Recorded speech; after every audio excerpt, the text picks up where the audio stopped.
Boa noite, pessoal. Aqui eu sou o Ian, eu sou o presidente do CA Teresa Quintela, o CA aqui de Goiânia, da Unip de Relações Internacionais. Eu agradeço já de antemão a participação do professor Marcelo, do professor Pedro. O professor Marcelo é professor da gente aqui em Goiânia, com a Unip, e o professor Pedro é lá de São Paulo. Esse evento é o nosso segundo evento em parceria com o Cieri, essa questão de tentar juntar, né, tipo, tentar fazer eventos em conjunto entre os dois CAs, o de Goiânia e o de São Paulo, é algo que tem rendido bastante frutos. Então, a gente está com bastante prazeroso para a gente estar trazendo aqui esse segundo evento. Hoje o evento vai ser sobre o filme Doutor Fantástico, do Kubrick, né, um clássico do cinema e importante para todo mundo que gosta de RI, que cursa RI, que faz ciências sociais, geografia, política. Então é bastante importante. Eu gostaria de agradecer a todo o pessoal do Seneratic, do Cieri, eu gostaria de agradecer ao nosso coordenador Manzi, o professor Luiz, que, né, sempre está de alma aqui nos eventos, porque se o CA hoje aqui de Goiânia é alguma coisa, é muito por conta do professor Luiz. Eu reitero que durante o evento, você que precisa do certificado, vai sair no chat, ok? Vai sair no chat. Um link para você poder mandar seu nome, seu e-mail, e o certificado vai para o seu e-mail, ok? Também peço para que, se você puder, ligue a sua câmera e também mantenha o seu áudio desligado durante todo o evento, ok? Eu passo a palavra rapidamente para a Marissa, as relações públicas aqui do CA de Goiânia, só para fazer a apresentação dos dois professores, uma sinopse do filme bem breve e a gente já solta a palavra para os dois professores. Certinho. Bom crepúsculo para todo mundo, né, pessoal? Hoje a gente tem aqui a presença do professor Marcelo Marques de Almeida Filho.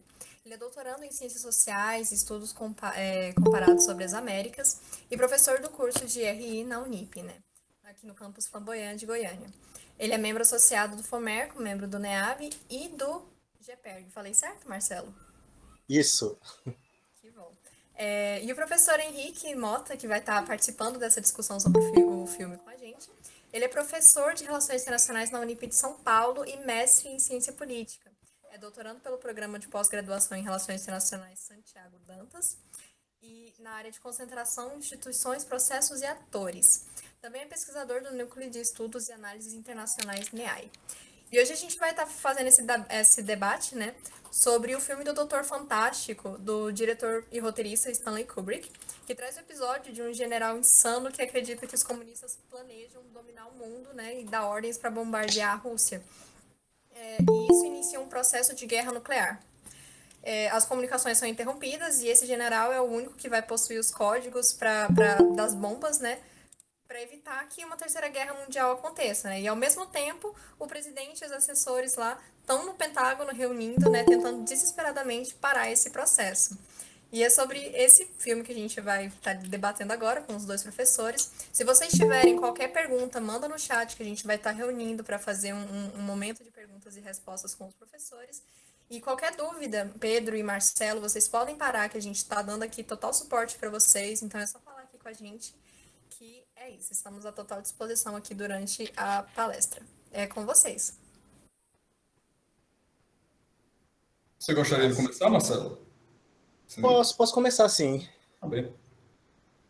Bom, enquanto eu estava observando o filme, né, ele é um filme relativamente curto, então dá para associar e ver muitas coisas relacionadas não só às relações internacionais, como especificamente à área de segurança internacional e estudos estratégicos, né, que é a matéria que atualmente eu estou ministrando justamente com a turma do Ian.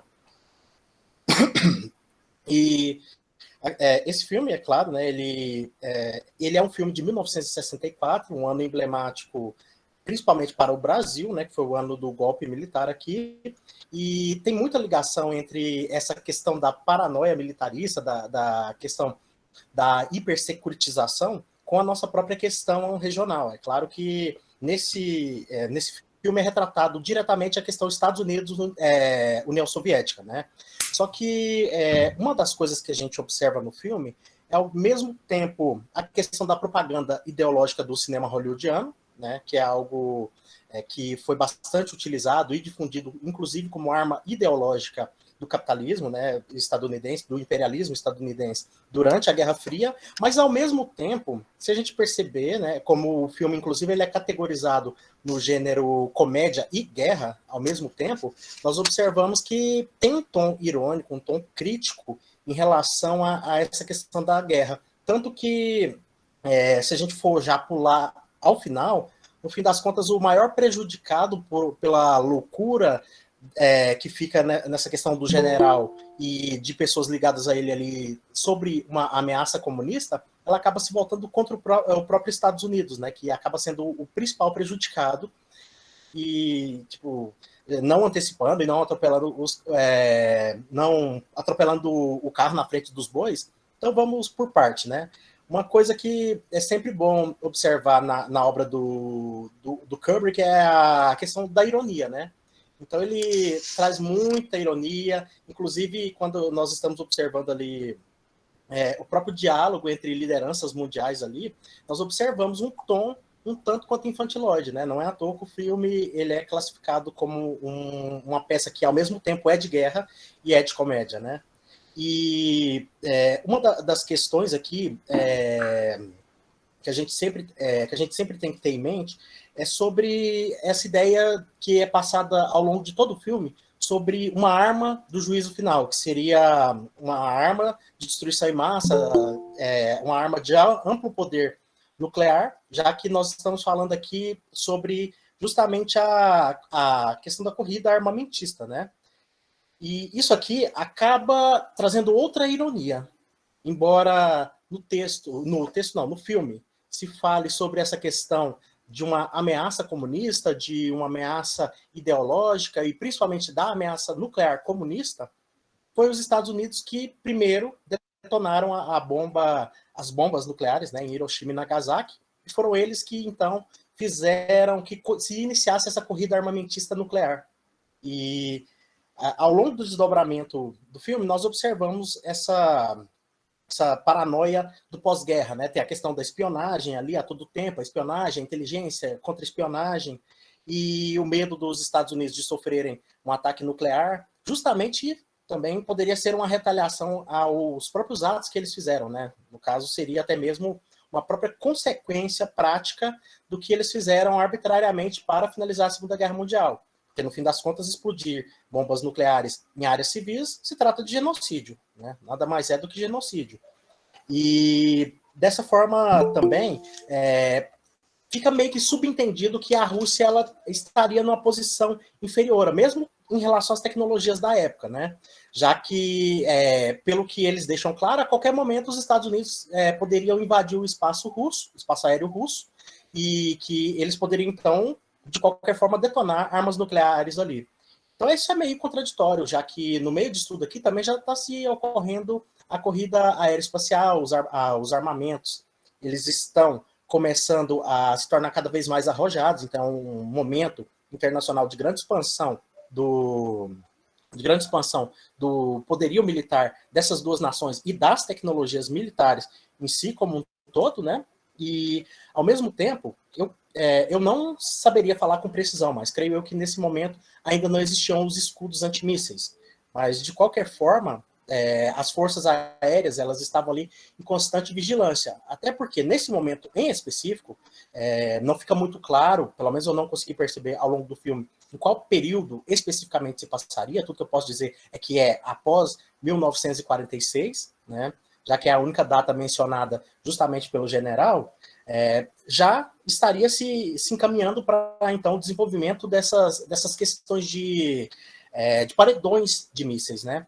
A crise dos mísseis em Cuba, inclusive, ela se trata de a questão de um paredão de mísseis aqui apontado para os Estados Unidos, e a mesma coisa também aconteceu lá no leste europeu, apontado para a União Soviética. Então, quando nós estamos falando sobre essas questões, estamos falando sobre uma ameaça constante. De certa forma, fica meio que naquela questão também do dilema de segurança, né? E aqui, nessa iminência da Guerra Fria, né, que está já acontecendo, que já está declarada, fica na fala do general explícito aquela questão do estado constante de alerta, né? Que os Estados Unidos poderiam ser bombardeados pela União Soviética de forma nuclear a qualquer momento. Então se cria aquela questão da vigilância constante. E, ao mesmo tempo, coisas que são faladas tanto no começo do filme quanto mais ao fim do filme, deixa muito claro que essa questão da vigilância constante e esquadrilha dos Estados Unidos e as Forças Armadas apostos 24 horas por dia e operante 24 horas por dia, tanto que mais à frente no filme existe realmente conflitos armados ali de maneira prática, né, na dimensão terrestre, mostra que o custo da guerra é um custo muito alto, não só em termos econômicos, financeiros, como em termos políticos, como em termos diplomáticos. E a questão é que aqui foi trazida uma tese que, inclusive, ela foi adotada depois de maneira prática pelos próprios Estados Unidos. No caso, nós estamos falando sobre a tese do ataque preventivo, que foi adotada na guerra contra o Iraque, né? Meio que no âmbito da doutrina Bush. E tudo isso aqui foi evocado, até mesmo ideologicamente, pelo general. Então, foi, de certa forma, um pressuposto que ele procurou aplicar. Só que ele aplicou de uma maneira arbitrária, já que ele, sendo um general, ele atropelou as outras cadeias de comando. E nesse ponto aqui, a gente acaba visualizando que essa quebra da hierarquia, essa quebra das cadeias de comando, e mesmo os Estados Unidos terem aprovado em determinado momento uma perspectiva de que houvesse um mecanismo no qual um general pudesse ultrapassar as ordens políticas, principalmente da presidência da República, é extremamente perigoso para uma nação. Lembrando que isso já aconteceu, essa prerrogativa de passar o poder às Forças Armadas, já deu problema em vários outros países. O nosso é um exemplo, né? Então nós tivemos bastante problemas, 20 anos de um governo que inicialmente era para ser civil, tutelado pelos militares, mas acabou-se numa ditadura bastante rígida, que se irradiou em outras formas ditatoriais aqui pela América Latina, com incentivo dos Estados Unidos, claro, né? E, ao mesmo tempo, essa questão do general ultrapassar as cadeias de comando mostra que a própria vulnerabilidade dos sistemas, porque os Estados Unidos, desde que eles se emanciparam, eles se identificam como democracia, né? E essa quebra da hierarquia, essa quebra da autoridade, inclusive poderia trazer um escalonamento ali de luta pelo poder. Então, nós estamos falando sobre uma questão bastante complicada a se lidar, né? É interessante falar também, trazendo alguns dados históricos, que nesse momento que o filme foi lançado, né, já tínhamos a União Soviética como potência militar, já que o primeiro teste dela foi em 29 de agosto de 1949. E depois, dados trazidos ali pelo Stephen Dowling na BBC News, prova que só em 1958 tivemos 36 testes nucleares. E todos esses testes aqui, eles já demonstravam o poderio militar soviético. Então, se no caso o filme Doutor Fantástico passasse na vida real, acontecesse na vida real, a resposta soviética seria massiva. Lembrando que em 1955, a União Soviética testou a primeira bomba de hidrogênio, que é uma bomba com a capacidade nuclear muito acima da capacidade das bombas de plutônio e urânio. Então, são bombas ali com um poder destrutivo imenso. Só o que é falado no filme, em relação às bombas, né, as dos Estados Unidos, elas estariam entre 20 e 40 megatons, ou seja, toneladas de TNT explosivo de destruição. E a bomba de hidrogênio sozinha, ela beirou, né, conforme foi medido, 57 megatons. Então, nesse caso, nós estamos falando sobre uma retaliação que definitivamente mergulharia o mundo em um processo de destruição catastrófica e provavelmente o planeta deixasse até mesmo de ser habitável ou, pelo menos nos termos que a gente conhece na atualidade, propício à vida, né? Já que nós não sabemos com muita precisão qual seria o resultado de um mega conflito nuclear. Lembrando que até esse momento aqui, outras nações como a França já estavam também realizando testes nucleares. E o próprio projeto se eu não me engano, é Projeto Manhattan, de estudos das bombas atômicas, já envolvia o Reino Unido, que também é uma potência nuclear, e o Canadá. Então, já tinha ali naquele eixo uma questão de nações nucleares ali estarem se firmando em outras localidades. E os pactos, os tratados, né, sobre não proliferação de armamento nuclear ainda não haviam se desenvolvido, eles não estavam se desenrolando. Eu ainda tenho quanto tempo? Vocês estão fazendo o controle? Não, fica à vontade para os senhores. 7h13, né? O evento vai estar se encerrando, 7h15 por aí. Pode falar o Então, quanto quiser, Marcelo. Não se acanhe. Porque eu, como eu sempre falo com a turma, eu sou bastante prolixo, né? Então tem que meio que controlar o Eu tempo. também, a turma sabe, eu falo pra caramba, assim, falo muito bom. Eu sempre penso que eu estou cansando o pessoal por falar bastante. Deixa eu só tentar encerrar, então, a minha argumentação. No meio disso tudo aqui, enquanto eu fui fazendo as pesquisas, uma coisa importante a se falar é que o próprio cientista dos Estados Unidos, né, no caso, anotei o nome dele aqui, deixa eu procurar. Deixa eu procurar aqui. Às vezes, eu me perco em muitas anotações. Eu vou colocando informações e a letra não ajuda muito, né? Primeiro, quem inventou a bomba de hidrogênio foi Andrei Sakharov, e quem, de fato, vazou as informações dos Estados Unidos para que a União Soviética pudesse estabelecer sua primeira bomba atômica foi o Theodore Hall, né? E depois disso é que veio, então, o Sakharov, Sakharov mesmo. Acho que não sei se é Sakharov ou Sakharov. E aí ele criou a bomba de hidrogênio. Já foi uma derivação dessas primeiras questões. Por que o Theodore Hall ele vazou essas informações? Na concepção dele, primeiro que ele já tinha tido contato com colegas, né, que tinham uma ligação com a União Soviética, na verdade, alguns que são descendentes de russos, né? E ele então teve contato com a perspectiva marxista. E nisto, um cálculo que ele fez, inclusive enquanto químico, né, físico nuclear, ele estabeleceu que para se haver um equilíbrio de poder, outras nações, principalmente as que contrapõem aos Estados Unidos, também deveriam ter a bomba nuclear. Até porque, para se evitar a soberba dos Estados Unidos no âmbito do imperialismo, né? Já que em relação a Hiroshima e Nagasaki, unilateralmente eles decidiram detonar as duas bombas ali nas cidades japonesas. Então, para que não se houvesse novamente um risco de os Estados Unidos fazerem isso, como por exemplo ali na Revolução Chinesa, na Revolução Cubana e em outras questões, simplesmente disparar os mísseis nucleares, ele vazou a informação para a União Soviética. E, por incrível que pareça, ele não foi preso, né? Embora o FBI chegou a bater a porta dele. E ele finalizou ali, parte dos seus estudos na Universidade de Cambridge, né? E aqui, tanto no filme, né, quando nós vemos ali a conversa entre os presidentes, como na própria realidade, fica aquele negócio dos Estados Unidos e a União Soviética entrarem naquele joguinho de amigas e rivais, né?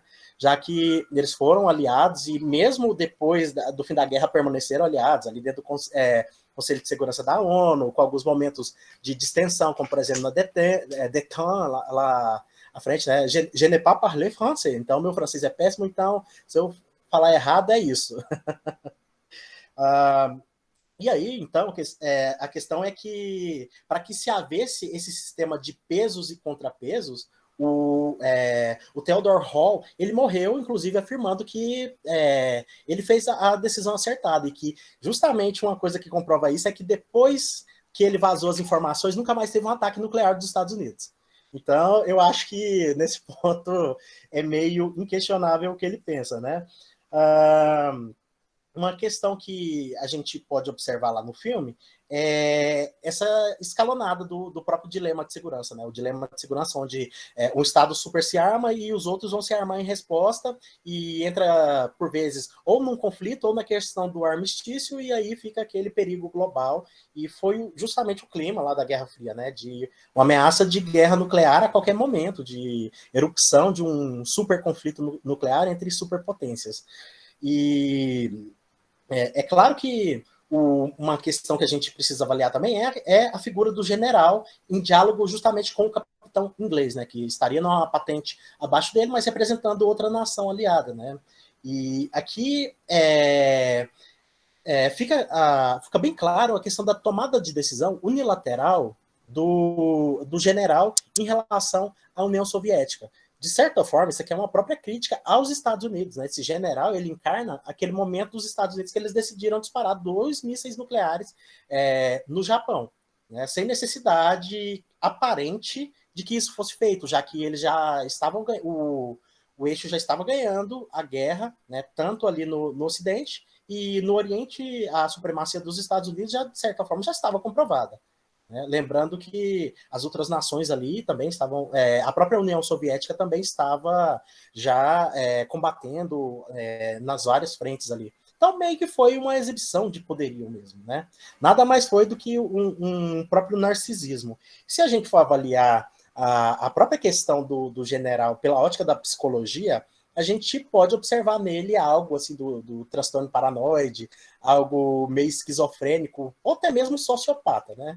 E aí, essa figura que lembra muito a nossa atualidade, né? Alguém com um amplo poder militar ali e com um grande poder de comando, que acredita em teorias de conspiração, que ele tem uma obsessão com as questões ali dos fluidos biológicos e da própria questão de utilização de nutrientes ali que, naquele momento, estavam sendo justamente recomendados pela área da saúde, né? Que lembra muito o que nós estamos vivendo hoje em dia com a vacina, a população questionando as fórmulas, a utilização da vacina. Então, aconteceu em relação a ele e o flúor, que eu fico pensando sempre assim, se eu fosse dentista assistindo esse filme, eu ia ficar meio assim, arrancando os poucos cabelos que ainda me restam, né? Porque a questão do flúor, ela foi indicada e ela é utilizada em mais de 60% dos processos de tratamento no Brasil por causa das cáries e também por outras propriedades ali que tem no organismo, né? E aí a questão é que isso foi incluído, então, como uma agenda de saúde pública, mas ela foi questionada justamente por causa da ideia de que existe, assim, dentro da teoria da conspiração, eu fui atrás disso para tentar entender, a ideia de que o flúor seria utilizado para dominar a mente humana, né? E o próprio general, ele traz alguns traços ali que meio que povoa esse imaginário do pessoal das teorias da conspiração. É meio que alguns traços comuns, como, por exemplo, uma certa aversão a mulheres, né? Ele traz, numa das passagens da fala dele ali, uma questão de que que na questão sexual ele se sente esgotado, que ele se sente exausto, que as mulheres são devoradoras da energia vital masculina e que elas estariam em busca disso, né? E que isso seria, de certa forma, também um efeito do flúor. E aí ele não para pensar que a atividade sexual não só é para reprodução, como também ela tem a função de satisfazer e que ela é, antes de mais nada, uma atividade física também, se a gente falar em termos biológicos, né? Então, ele traz até mesmo essas questões para tentar validar a teoria dele de que existe uma grande conspiração comunista ali, através do flúor, através dos fluidos corporais, de se tentar dominar a mente de todo mundo e que, então, os comunistas têm que ser separados a todo custo, né? Ele mesmo entende as consequências das ações que ele está fazendo, ele não é nem um pouco ingênuo, mas ao mesmo tempo ele é louco a ponto de tirar a própria vida para não revelar o código que poderia parar o ataque, né, e restabelecer a comunicação entre o Pentágono, né, e a presidência dos Estados Unidos e quem iria fazer os disparos. Então a gente entra numa questão bastante como posso dizer, complexa, né? E a própria questão do rádio também, aqui nós vamos observando que o filme ele é datado em relação às tecnologias que ele tem, sobre a importância ainda de meios de comunicação como o rádio, né? No começo do filme, o general já manda interceptar todos os rádios para que não houvesse difusão de informações secretas e coisas do tipo. Lembrando que o rádio, né, claro que ele emite as ondas ali que são utilizadas para comunicação militar, mas ele também tem a função de, já nesse momento, de uso civil. Então ele tem a função de entretenimento. E o próprio capitão inglês, que está lá junto com o general, ele acaba decifrando essa questão de que não está se noticiando conflito, que não houve ataque e que não houve, então, uma certa uma propagação de uma ideia de um conflito de fato. Então, que não se justifica ele tomar aquela decisão de ele agir dentro dessa maneira autoritária, né? E aqui se reforça a própria questão do perigo do autoritarismo na área militar, né? Da própria questão de cessão de poder irrevogável às áreas militares, né? Aqui se aplicando ao caso dos Estados Unidos, mas, né, brasileiros deverão, já pelo nosso histórico, também se atentar a isso, né? Sempre é bom reforçar. Vou aproveitar que tu tá falando desse general, né? Porque de longe eu acho que é uma das figuras... Eu não sei se é a figura mais interessante do filme, mas eu Também acho que de longe é uma das figuras mais hilárias, assim, né? Sem querer ser hilário, ele acaba sendo hilário, né? Aquela carta em que ele... Não é exatamente... Tem a carta, né, que lê o que ele escreveu, né? Sobre, enfim, quais seriam os desígnios da nação em um momento de um cataclismo nuclear, e ele termina falando de fluidos, né? E ninguém entende o que ele está querendo dizer com fluidos, assim. É uma cena hilária, né? Mas há outras cenas hilárias com ele, assim, né? Que demonstra esse anticomunismo difuso que praticamente não é orientado para o comunismo. Parece não ter ideia do que é o comunismo, no fim das contas, né? Então é o flúor, né? Porque a gente é feito de 70% de água, o flúor é colocado na água, logo o flúor é para nos infectar. Quem é o nosso grande inimigo? Os comunistas. Então quem é que colocou flúor na água para nos envenenar? Os comunistas, ponto, né? O raciocínio é esse, né? Uma vez eu li, agora eu não lembro onde, né? Que o louco, não é que o louco ele não tem lógica, ele só tem lógica, sabe? Ele tem lógica e perde o bom senso. Então, qual é a lógica do cara, né? A água faz parte do meu corpo, se ela tiver com flúor eu vou ficar envenenado, só quem pode fazer isso é o inimigo. Então, quem é meu inimigo? O comunista. Ele não tem a mínima noção do que é o comunismo, né? Tem uma cena, que é uma cena um tanto sutil, e eu acho que ela acaba ficando meio que dominada pela ação, né? Pelo tiroteio e tal, mas que é revelador dessa loucura da parte dele, né? Que é a cena quando ele pega aquela metralhadora, né? Aquela metralhadora que se coloca no chão e fica atirando pela janela contra as próprias tropas americanas que estão invadindo a base, né? E aí ele olha lá pro Mandrake, pro oficial britânico, e ele, né, fica insistindo pro Mandrake vir ajudar ele com a metralhadora, né? E o Mandrake, não, eu sou um sujeito boa praça, não tenho nada a ver com isso, né? Eu só dirigi um aviãozinho na Segunda Guerra Mundial, né? Que, diga-se de passagem, também tem uma ironia tremenda aí, né? Assim, tem uma sátira tremenda, porque o avião que ele dirigia tinha 6 metralhadoras, então ele não atirou um, ele atirou 6, né? Mas, não, eu nunca tirei, eu só apertei no botão e tal. E aí, quando ele, enfim, né, chega, tem uma hora que ele fala uma coisa assim, que é a segunda vez que eu assisto esse filme, da primeira vez eu ri e eu achei que eu não ia achar tanta graça dessa vez agora, mas achei também, né, tanto quanto, assim. Que tem uma hora que ele fala assim, né, o general lá, o Reaper, né, que agora que eu parei para pensar no nome dele, né, Reaper, eu acho que de alguma maneira alude, né, a R-I-P, Rip, né, morte, enfim. E aí ele fala, em nome da rainha e do Congresso Continental, venha me ajudar. Assim, não tem coisa mais oposta do que isso, né? O Congresso Continental foi o congresso que os americanos se reuniram para declarar a independência. Se tem coisa mais oposta entre, enfim, o Congresso Continental e a coroa, são as coisas mais opostas possíveis, né? E o que realmente me tirou, né, me fez rir muito na hora, né, é que ele fala o seguinte, né, Redcoats are coming, né? Os casaca vermelha estão vindo. E aí ele faz uma confusão absurda, né? Porque os casaca vermelha, né, eram os soldados britânicos, era a farda dos soldados britânicos no século XVIII e XIX. Não tem absolutamente nada a ver com o exército vermelho russo, que nunca usou vermelho, né? Diga-se de passagem, o exército vermelho não lutou a Segunda Guerra Mundial do vermelho, não tem absolutamente nada a ver. Ele faz uma confusão histórica tremenda, né? Ele não tem ideia do que é o anticomunismo. E é esse o sujeito, né? Aliás, ele não tem ideia do que é o comunismo, e o anticomunismo dele é essa coisa malucada, né? Ele é completamente louco. E ainda assim é um sujeito que está à frente da decisão, né? E eu acho que o dia de hoje foi uma feliz coincidência. Não sei se vocês viram, mas saiu uma notícia. Eu acho que, primeiramente, saiu na Reuters. E eu acho que aqui no Brasil foi acho que foram os veículos da Globo que colocaram, acho que foi o G1. Que aquele general que apareceu com Trump, perto da época da invasão do Capitólio, deixa eu ver o nome dele aqui, que eu já esqueci, Mark Milley. ele, né, saiu a notícia de que ele teria avisado a China de que ele estaria agindo por trás de Trump para garantir que Trump não fosse obedecido caso as ordens fossem um ataque nuclear. Né? Então, assim, a gente está falando do avesso do filme na prática, né? Porque no filme o presidente era a figura de referência, né? E os militares eram aqueles que agiam por trás dos panos. E aqui a gente tem o contrário, né? O presidente que há dúvida se ele era ação, né? Assim, porque na notícia, inclusive, eles falam de Nancy Pelosi, né? A líder do Congresso, acho que é presidente, né? Lá enfim, dos democratas já, né? Na Câmara. Pedro. Ela fala abertamente sobre isso, né? E aparece, né, na notícia.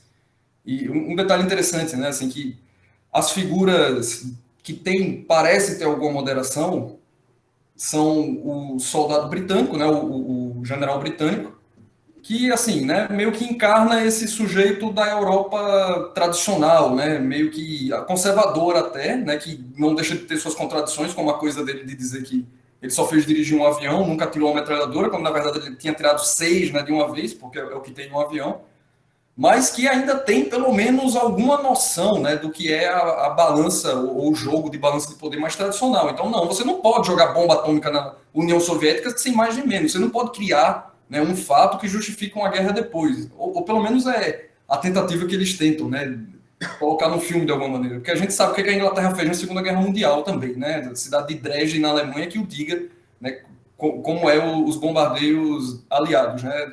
Alguns casos eles não precisaram nem de bomba atômica para fazer uma carnificina maior do que a bomba atômica fez, né? Mas ele meio que representa essa figura europeia mais, digamos, a contradição, né? Mas Peter Sellers também faz o papel do presidente e ele também faz o papel do Dr. Strangelove, né? Então, assim, ele meio que encarna... É o mesmo ator, vocês podem conferir depois, né? Eu sabia que ele tinha feito o presidente e o Strangelove. Depois eu vi que ele também fez o Captain Mandrake lá. Ele era um ator, enfim, né, um humorista super famoso na época, era considerado meio um novo Charles Chaplin, né? Os americanos consideravam ele como o humorista mais engraçado de todos os tempos, né? E ele faz o papel do presidente, né, que é também hilário, né? Tem um momento lá que ele está discutindo com o presidente da União Soviética e fala: Dmitry, não fique histérico. Pô, como é que o cara não vai ficar histérico numa crise nuclear, né? Se você não fica histérico numa situação dessa, você não fica nunca mais, né? Mas, enfim, é muito engraçado, né? Mas o Dr. Strangelove, eu acho que é a figura realmente, né? Tanto é que dá nome ao filme, né?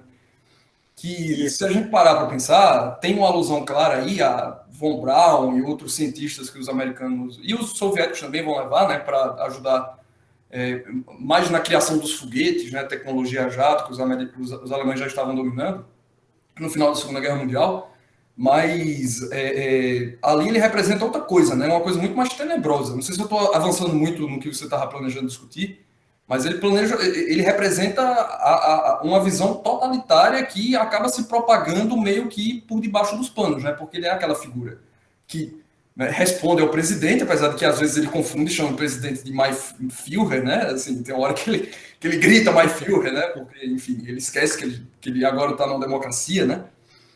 Mas o próprio fato dele não conseguir se controlar mostra um pouco isso, né? Porque, assim, o que escandaliza a gente em relação ao nazismo, que foi, e com razão, óbvio, né? O campo de concentração foi uma coisa, enfim, completamente desumanizante, uma experiência desumanizante e um genocídio em massa. Mas se a gente parar para pensar, a bomba atômica não é igual, né? Assim, a bomba atômica é um genocídio e é um genocídio portátil, digamos assim, né? Porque é um evento ultra rápido, né? Sim, uma coisa que acontece em espaço de segundos para uma bomba ser deflagrada, e você já tem um genocídio ali de cara, né? E o alvo nunca é um alvo só militar, apesar de que no filme eles meio que colocam, né, que os alvos seriam especialmente os locais de saída dos mísseis ICBM, né, os mísseis intercontinentais. Mas, enfim, de uma forma geral, eles mesmos colocam, né, quantas pessoas iriam morrer, o outro general fala, né? Acho que seriam 20 milhões de pessoas, o que é aceitável, né? Então, assim, é essa coisa, né? O genocídio que, enfim, é aceitável, né?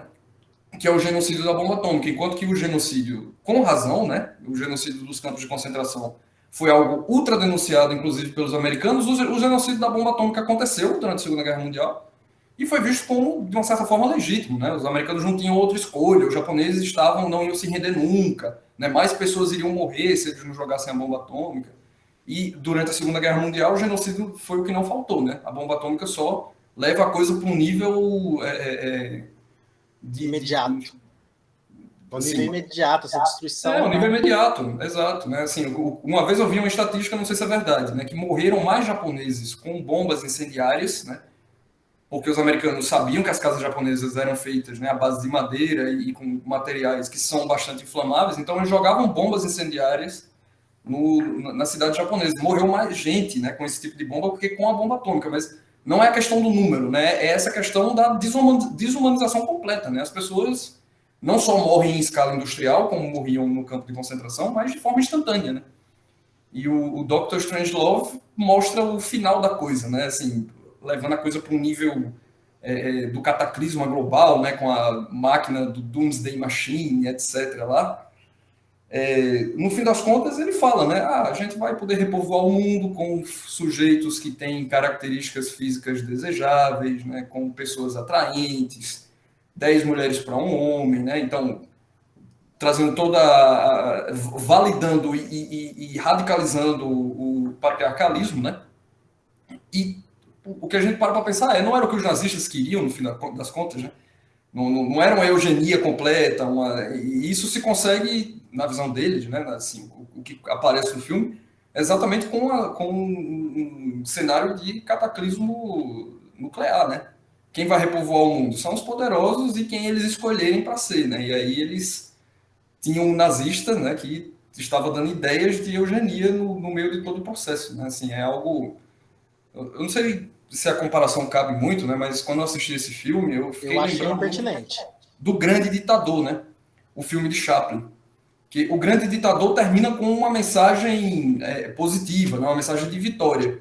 Esse filme é o oposto, né? É uma mensagem de vitória do totalitarismo por uma via que não era o que se imaginava, né? A Alemanha estava derrotada, o nazismo, né, estava, enfim, fora era carta fora do baralho, seja pela visão socialista soviética, seja pela visão capitalista democrática, mas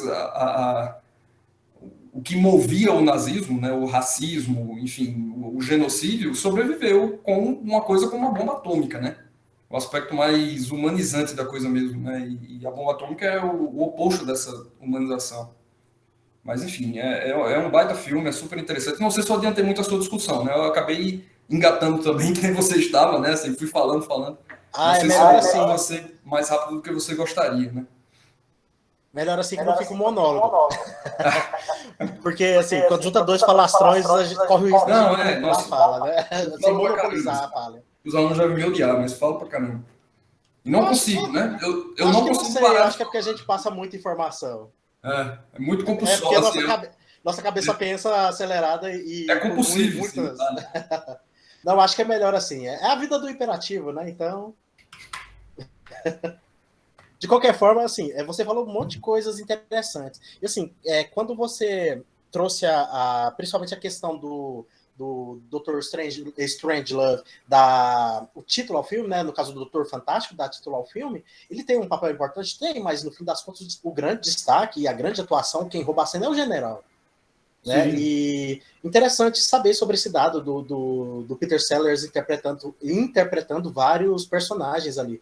E o filme ele é todo passado por um tom de ironia, né? Porque, no fim das contas, você já trouxe aquele tom, né, da ironia entre a conversa do Dmitry, né, o presidente Dmitry e o presidente dos Estados Unidos, naquele tom, tipo assim, não fica histérico. Mas antes disso, o tom é totalmente infantiloide, né?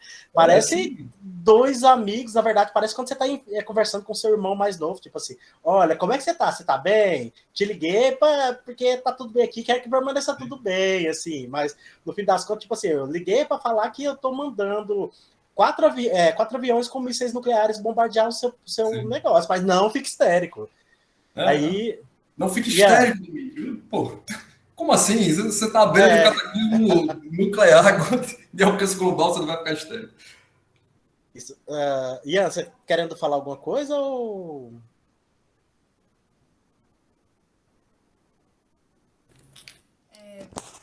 desculpa interromper vocês assim agora, mas acho que o nosso tempo já tá bem corrido. A discussão tá ótima, tipo, eu tô gostando muito de toda, né, falar sobre esse filme, que é sensacional, e tudo que ele aborda. Mas agora eu vou passar a palavra pra Mainê, que ela vai estar pegando as perguntas que foi mandado no chat pra gente continuar essa discussão em base das perguntas. Pode ser, gente? Pode sim. Claro. Show. Mainê, Oi. agora é com você, viu? Oi, pessoal, boa noite para todo mundo. Boa noite. Boa noite. Primeiro tem uma pergunta da Marissa. Ela perguntou: na visão dos senhores, a maneira como ocorre no filme a comunicação Estados Unidos-União Soviética, no ápice da crise, poderia de alguma forma se assemelhar com a realidade caso uma crise igual acontecesse? Dessa vez eu vou deixar você começar, Pedro. Tá bom. Porque Olha, a pergunta foi feita por Larissa, certo? Mas enfim, vou responder para ela e para todo mundo, né? Mas eu acredito que assim, tudo no filme é satirizado, né? Toda essa discussão desse cataclismo global, né, com um cataclismo nuclear, é uma sátira à política de destruição mútua assegurada, né? Que o objetivo durante a Segunda Guerra da Guerra Fria, né, era de que, através da dissuasão nuclear, não houvesse, né, o uso das armas. Mas a maneira de conseguir isso era meio que um colocar a arma na cabeça do outro, né? Se você atirar, eu atiro também. Então, ninguém se atira, né? Quando o escudo antimíssil, a tecnologia do escudo antimíssil entra em cena, é que a coisa muda de figura, né? Que aí entra uma variável que a União Soviética não vai ter e isso vai gerar uma série de crises. Então, o filme inteiro é baseado numa sátira a isso. A negociação de uma crise também está satirizada naquele momento ali, né? Mas, enfim, como a notícia, né, que eu trouxe há pouco, né, sobre o caso do general americano que teria tido contato por debaixo dos panos com os chineses, né, para prevenir de alguma atuação mais violenta da parte de Trump, mostra, né, é provável que haja um canal direto de comunicação, por exemplo. Né? Colocar um embaixador russo na sala de guerra, como acontece no filme, provavelmente não, né? Mas uma linha direta no telefone, com certeza sim, né? Isso com certeza ocorreria. Né? Só um detalhe, né? Porque esse filme é cheio deles e é muito interessante. Aquele embaixador russo, né, soviético, que entra na sala, ele é uma figura também cheia das suas contradições, né? Eu fui procurar depois no elenco do filme, né, e o nome oficial de cada personagem, e ele tem um nome que é Alexei Desadeski, né? O D aí é completamente fora de lugar com o nome russo, né? E me lembrou de uma literatura, na verdade, que é o livro A Montanha Mágica de Thomas Mann, né, que se passa próximo da época da Primeira Guerra Mundial e que ele fala, né, de que havia alguns russos que seriam os russos com uma visão mais euroasiática e alguns russos afrancesados, né?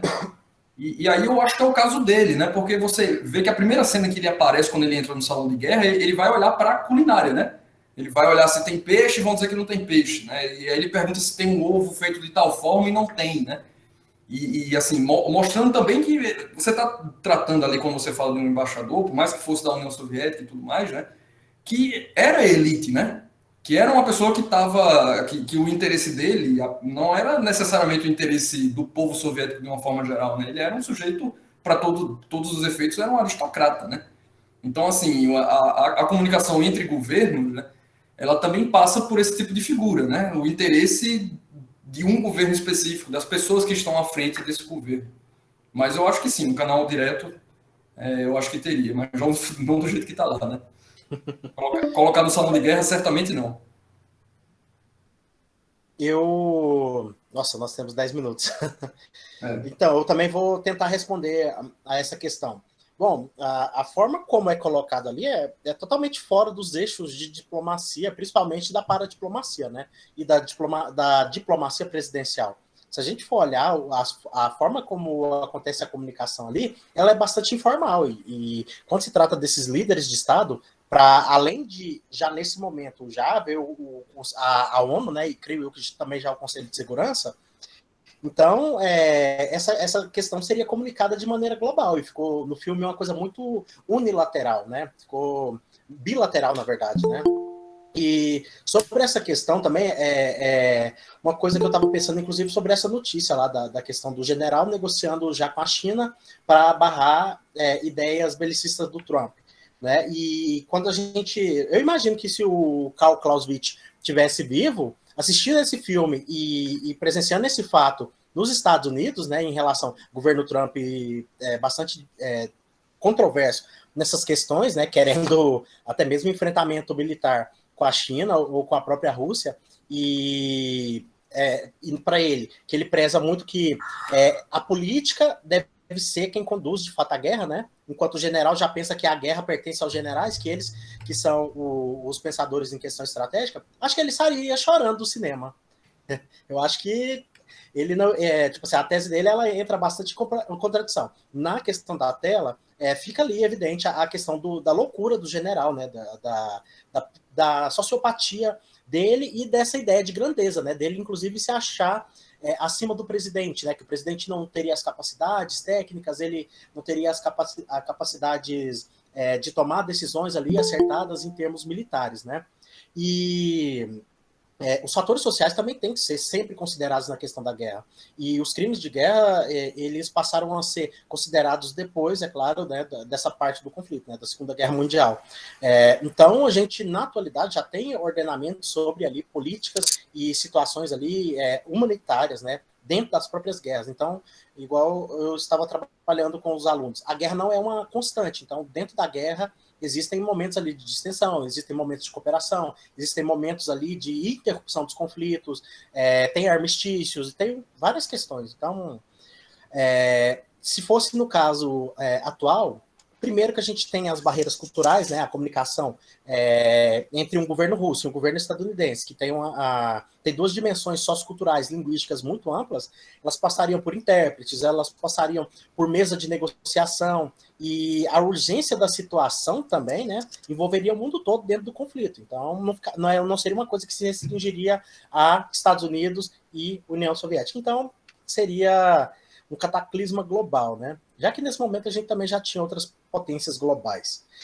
E uma coisa que eu precisava mencionar, que eu inclusive deixei passar batido, é justamente essa ideia de se criar esse tal de plano R, né? Foi bastante inconsequente em termos políticos, e a aplicação dela na prática, daquela maneira ali arbitrária, né? E até mesmo as forças que estavam submissas a esse comando específico das Forças Armadas, é algo que vai ali de encontro também com um fanatismo ideológico, né, do general, e nas passagens do que ele fala, tudo ali, é uma questão, inclusive, que traz a questão religiosa, né, ele traz aquela ideia da religiosidade, ele, até mesmo quando se suicida, ele já tem aquela ideia de que ele acredita em vida posterior àquele ali, mas ele pagaria o preço, e por aí vai. Eu extrapolei algumas questões aqui.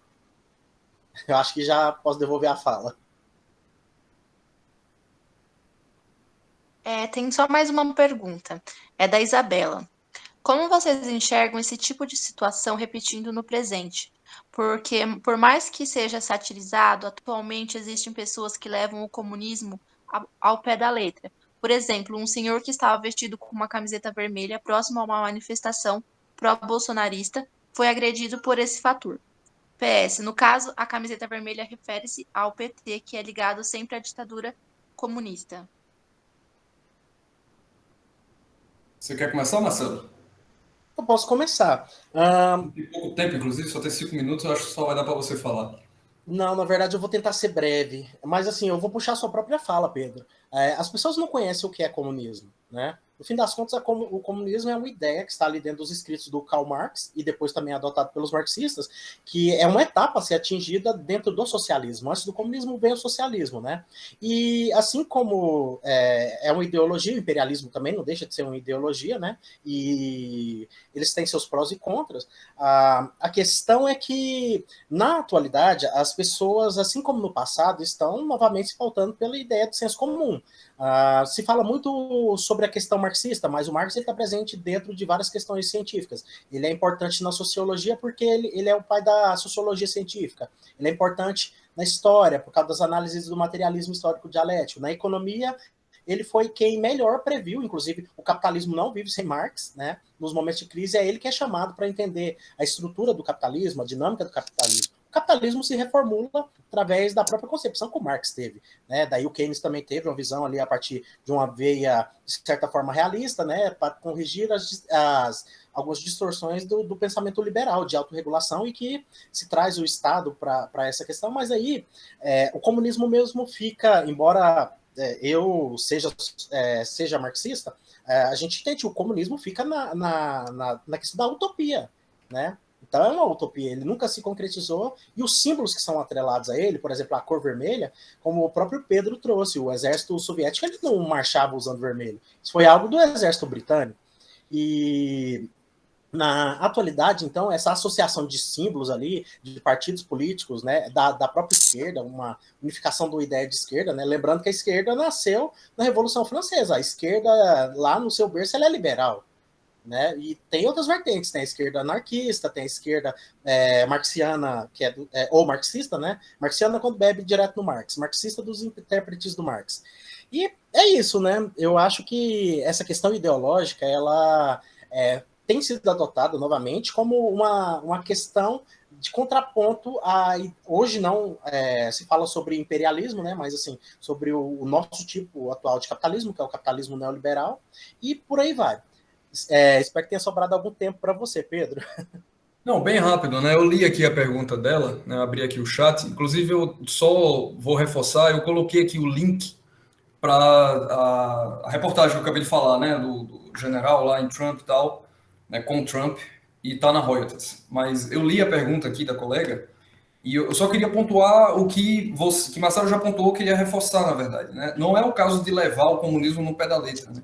É o exato oposto, né? Não é que se leva o comunismo no pé da letra. Essas pessoas não entenderam o que é o comunismo e logo se posicionam contra. Tem pessoas que entendem e se posicionam contra. Essas pessoas que geralmente partem para a agressão, elas acham que qualquer coisa é o comunismo. Tudo e qualquer coisa, inclusive a vacina. Né?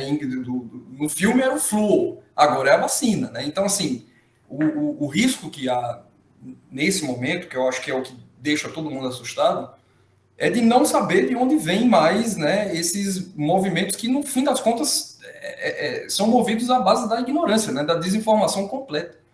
Eu acho que se fosse um anticomunismo bem embasado, era mais fácil de combater, né? Agora, em relação ao filme, o fato do filme ser uma sátira nos ajuda nesse momento.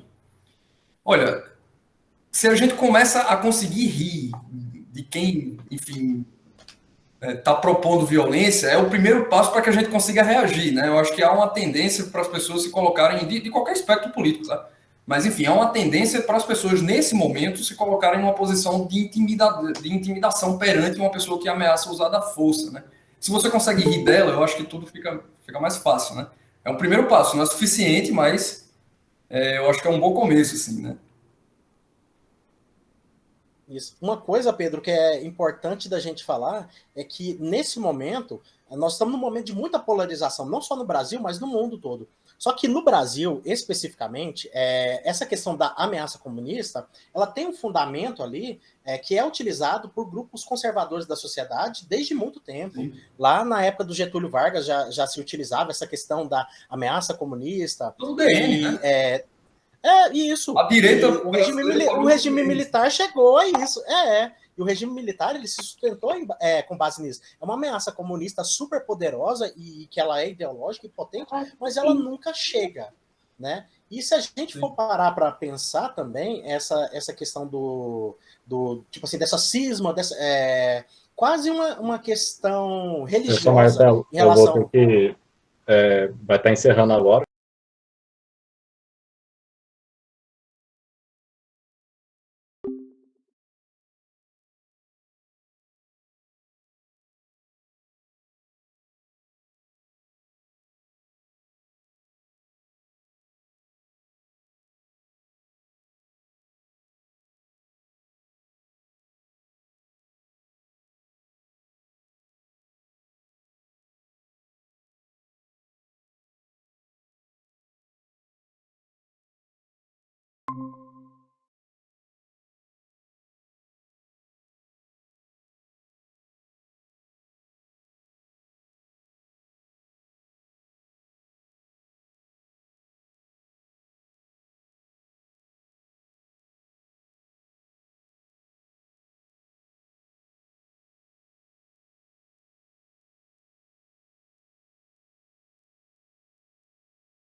Volta.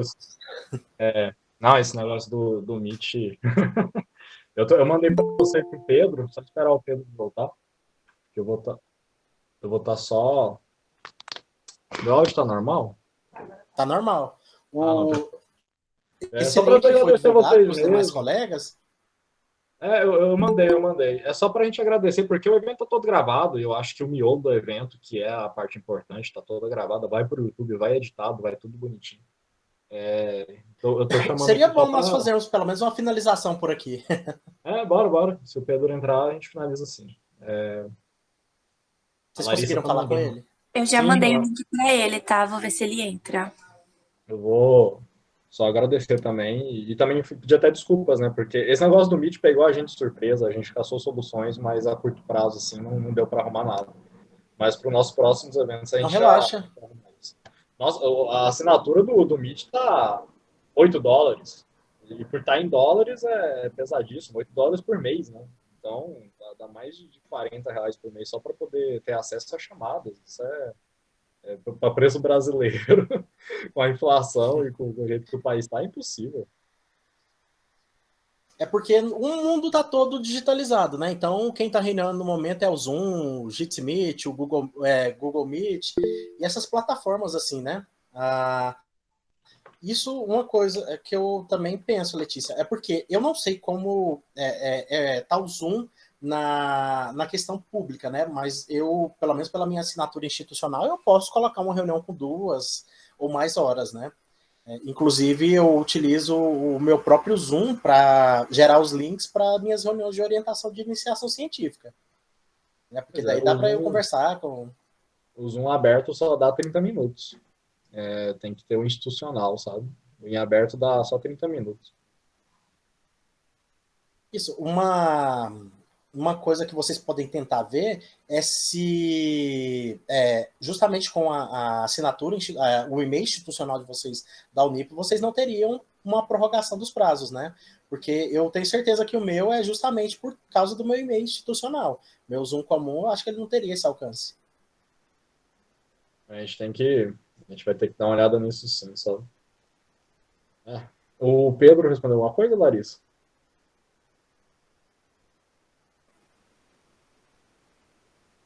Olhem nessas outras plataformas também. O Jitsi Meet ele é bastante comum, né? Tem o Microsoft Teams. Eu fiz poucas chamadas pelo Microsoft Teams, mas ele também tem o mecanismo dele lá, né? Eu não domino o Microsoft Teams, eu domino mais o Zoom e o Google Meet, admito.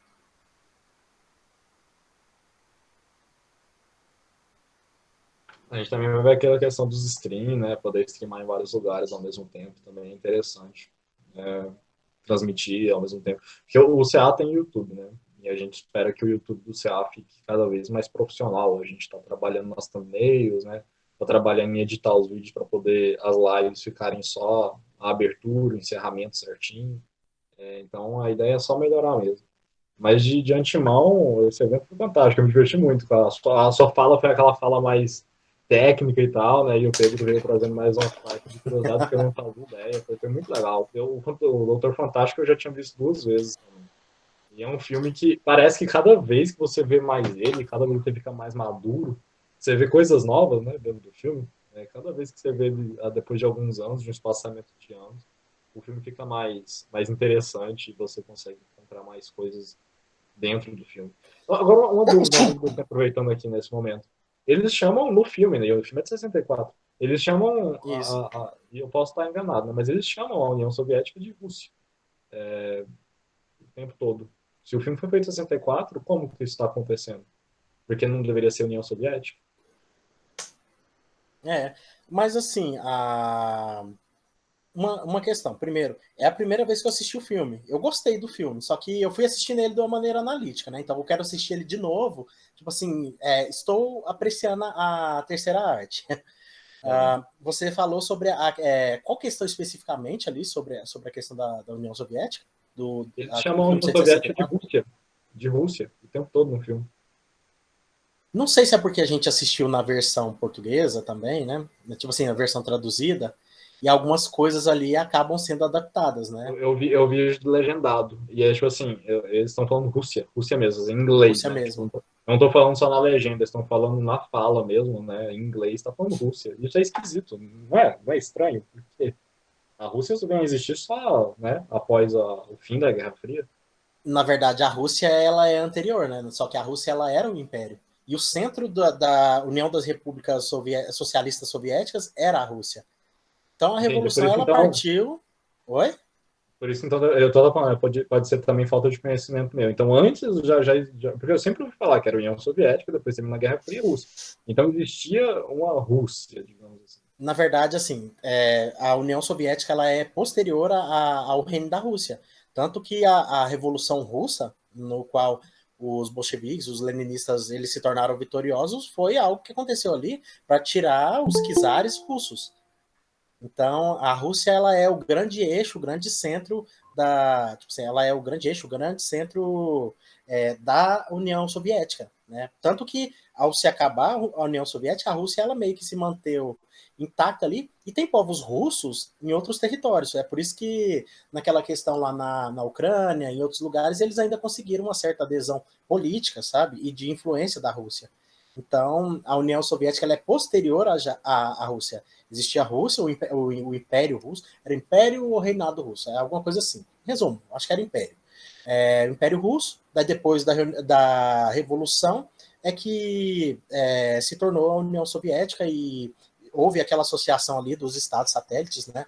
Principalmente do leste europeu e um pouquinho ali da Ásia e por aí vai.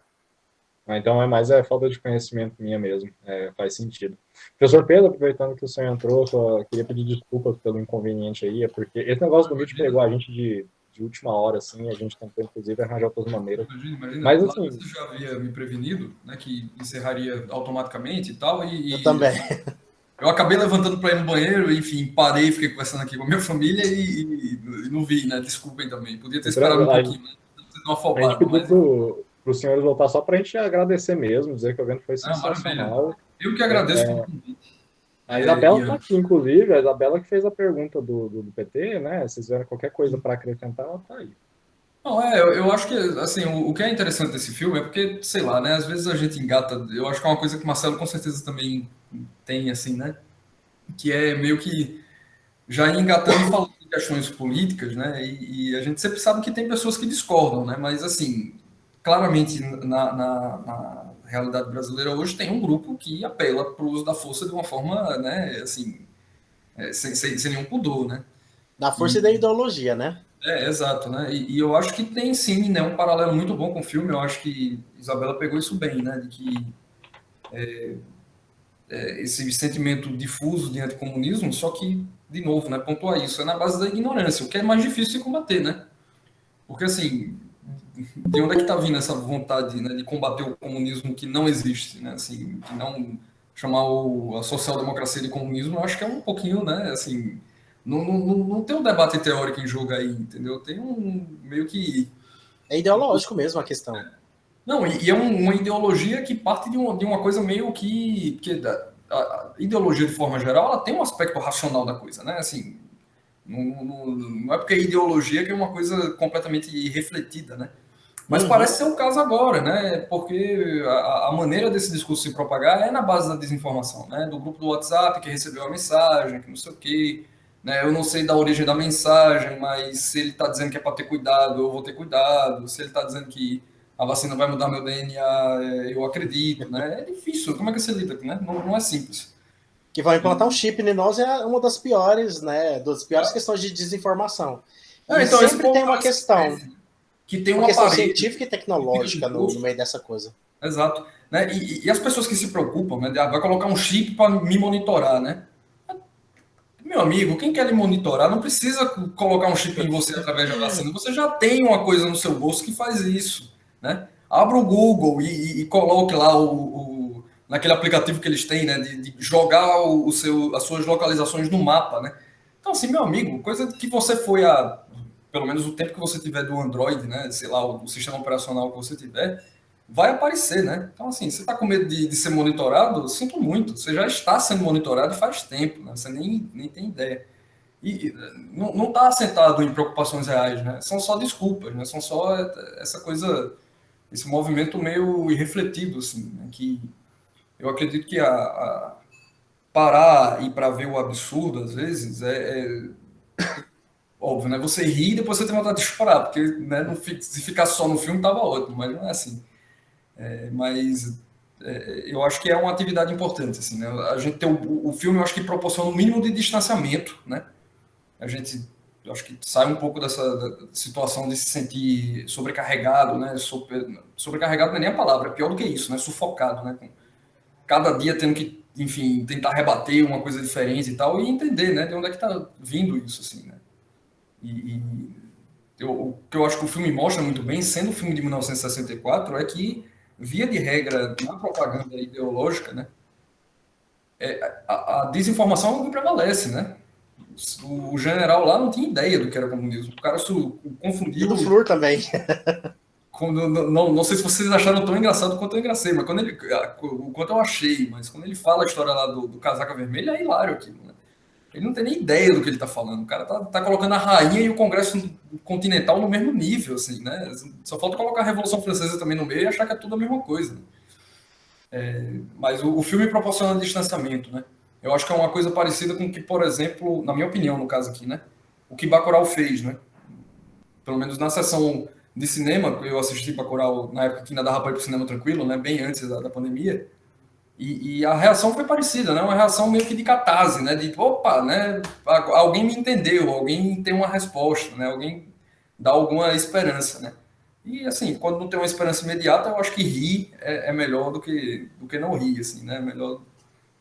Então, nesse sentido, eu acho que assistir esse tipo de filme não necessariamente vai levar para uma alienação, né? Assim, de você ficar vendo só em retrospecto, como algo de um tempo que já passou. Eu acho que o fato da gente poder reconhecer no agora mostra que o filme foi um filme muito à frente do seu tempo, né? Assim, um filme que estava tocando... Ele marcou a época.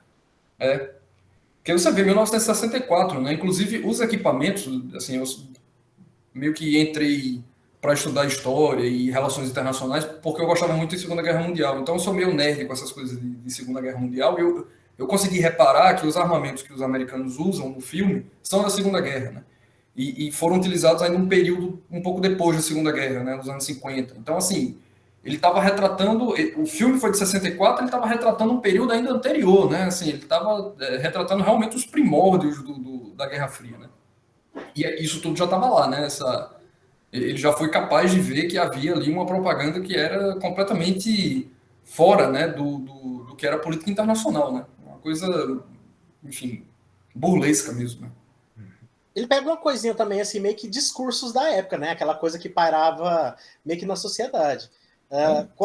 Uma coisa que eu sempre utilizo para falar hoje em dia que, primeiro, né, se a gente puxar o Marx lá, primeiro a história se repete como farsa e depois como tragédia, né? Nós já estamos na parte da tragédia. E aí, se a gente for parar, a gente está vivendo uma nova revolta da vacina, em pleno século XXI, com todas as informações, com todo o avanço tecnológico. E assim, ao longo do filme, quando ele vai falando sobre as descobertas, né? Pode falar. Em um país com cultura de tomar vacina, porque assim, nos Estados Unidos a gente está vendo esse movimento anti-vax, mas sempre teve, né? Piorou, mas sempre teve. Aqui no Brasil não havia isso, né? Muito difícil você conhecer uma pessoa que dizia que não tomava vacina aqui no Brasil. Muito difícil. Isso, e de certa forma, esse movimento anti-vacina, ele já está crescendo tem um tempinho, né? Inclusive tem algumas esquetes aí